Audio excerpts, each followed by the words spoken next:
This article is an attempt to look at practical ways of living in a life that we might consider to be called holiness.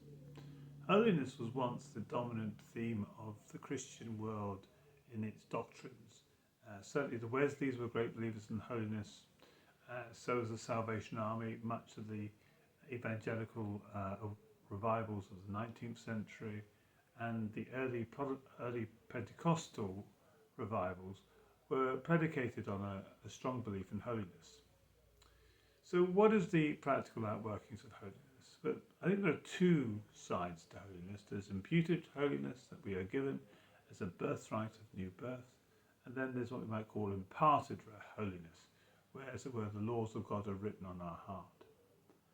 However, in reality, whilst the laws of God may be written on our heart, we live in a world full of temptations, and therefore we need to, as it were, follow some, I think, quite good practical pieces of advice. One of which is abide in Christ, really important. That allows us to access the benefits of imputed holiness and imparted holiness. Then it says, flee youthful lusts, be practical, be sensible, keep away from things that are not going to help you.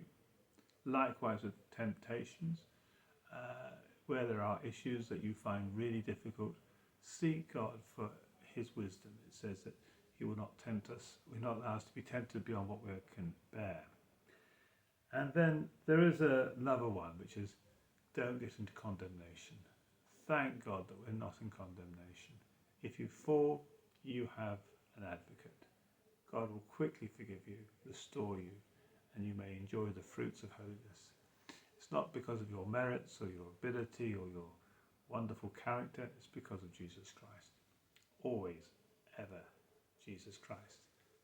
He has made unto us wisdom, power and righteousness, and holiness forevermore. Well, thank you for listening.